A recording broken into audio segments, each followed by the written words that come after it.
Christelle Texera et Véronique Corgnot, présidente et vice-présidente de l'association Uniforme en danger. Bonjour mesdames, merci d'avoir accepté notre invitation. Alors, les forces de l'ordre sont énormément sollicitées depuis le début des manifestations, après 10 semaines à devoir gérer des situations souvent tendues. Quel est l'état d'esprit des policiers mobilisés, Christelle Texera ? Donc les policiers sont à bout, sont fatigués, ne voient plus leur famille, passent des heures de vacation de plus de 13 heures sur le terrain. Donc avec une certaine, comment on pourrait dire, beaucoup de stress. Qu'est-ce qui va se passer? Les familles regardent, c'est invivable, invivable. Et surtout la fatigue s'installe énormément. Véronique, le moral des troupes est touché, si je puis dire?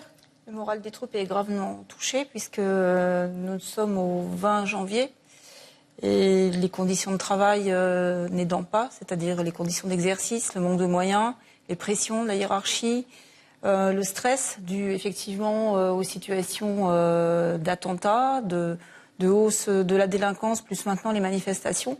Donc nous en sommes aujourd'hui déjà à 8 suicides dans les rangs des forces de l'ordre. Depuis le début de l'année 2019 ? Depuis 2019.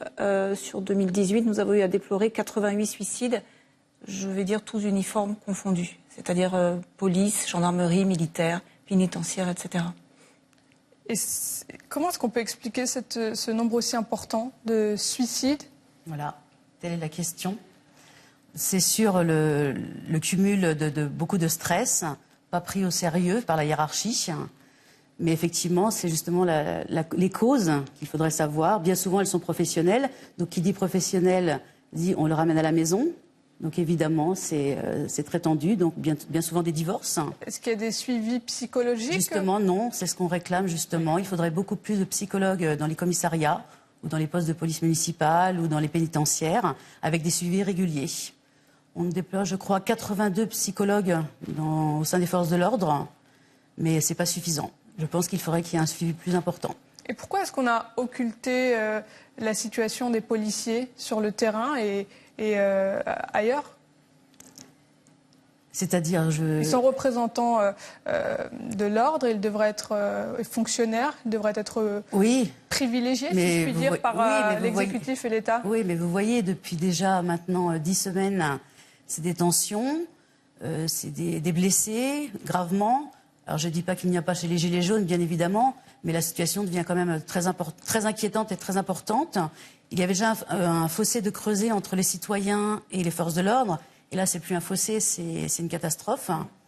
Donc il y a beaucoup d'amalgames, donc beaucoup de problèmes. Et je pense que ça ne va pas aller en s'arrangeant si ce mouvement ne s'essouffle pas.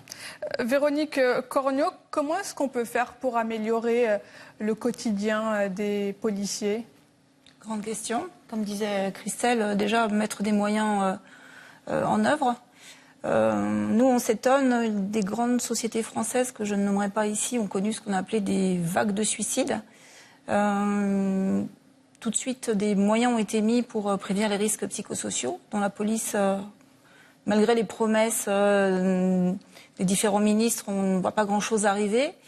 Ensuite, je pense que c'est difficile pour passer la porte d'un psychologue, il faut quand même...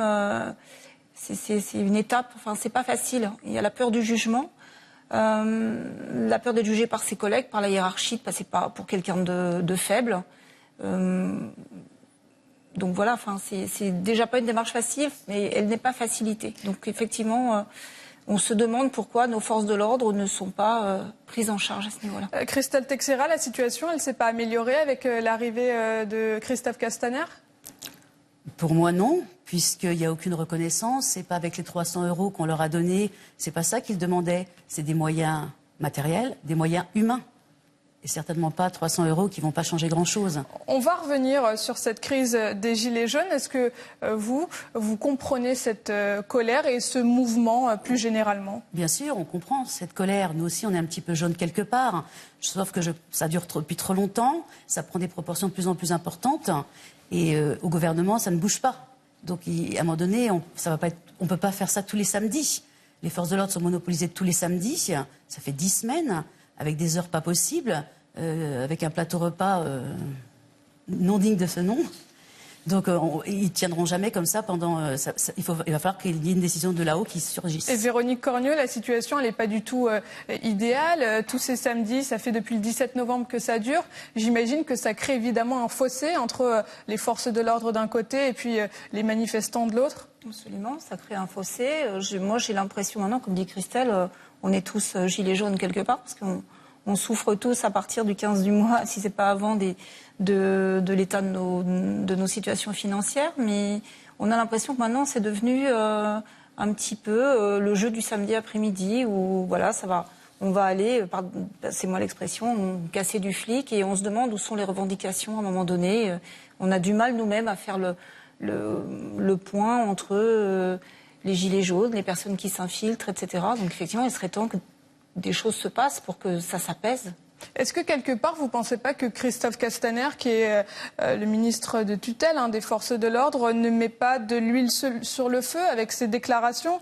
Il a affirmé cette semaine ne jamais avoir vu de gendarmes ou de policiers avoir attaqué de gilets jaunes. Il s'est dit par ailleurs sidéré par les violences policières. Elles existent, ces violences policières, on ne peut pas le nier. Si on peut appeler ça des violences policières, c'est-à-dire que... Je vous dis que je pense que la fatigue et le stress donne le résultat qu'on a aujourd'hui. Mais je pense qu'effectivement, ça prend des proportions trop importantes, comme je vous dis. Mais bon, effectivement, il y a certaines violences policières, ça on ne va pas le nier. Il faudrait vraiment être aveugle pour ne pas le voir. Mais bon, on voit toujours une partie du reportage. On ne sait pas ce qui s'est passé avant, on ne sait pas ce qui s'est passé après. Les ordres sont là aussi. Voilà, les policiers, les CRS, les gendarmes mobiles n'agissent que sur ordre. C'est-à-dire dehors de la hiérarchie. On leur demande parfois d'être plus virulents. Oui, effectivement. Proportionnellement à l'attaque, oui. Effectivement. On n'est pas forcé d'accepter tous les ordres. J'imagine que vous, au sein des forces de l'ordre, il y a des droits de conscience, des droits de Oui, mais bien sûr, mais malgré tout, oui, effectivement, on n'est pas obligé d'accepter tous les ordres. Seulement, on est là et mes collègues sont là, effectivement, mais ils n'ont pas le choix, je pense. Véronique Corgnot, quelle est la solution que vous préconisez pour qu'on puisse sortir de cette crise des Gilets jaunes? Je n'ai pas vraiment de solution toute faite, mais je pense qu'il faut qu'un pas soit fait de part et d'autre. C'est-à-dire que... moi, je lis des choses sur les réseaux sociaux qui m'affolent, des propos... des menaces contre les familles, des choses très très graves qui sont dites. Et je pense qu'à un moment... Contre les familles des forces de l'ordre? Contre les familles des forces de l'ordre. Il y a quand même eu des familles menacées, des intrusions dans une gendarmerie. Et je pense qu'il faut que chacun remette un petit peu les choses à leur place. La solution, elle doit être politique, Christelle Texeira? Au départ, oui, bien sûr, politique. Il faut faire avancer les choses. Je pense que les choses qui ont été annoncées ne sont pas suffisantes, a priori, puisqu'on est toujours au même point. Mais bon, à un moment donné aussi, on dit des choses, on veut autre chose. Donc, à mon avis, c'est un cercle sans fin. Eh bien, ça sera le mot de la fin. Mesdames, merci d'avoir répondu à nos questions. Christelle Texeira, vous êtes présidente de l'association Uniforme en danger. Véronique Corgnot, vous êtes la vice-présidente de cette association. Merci beaucoup, mesdames. Merci.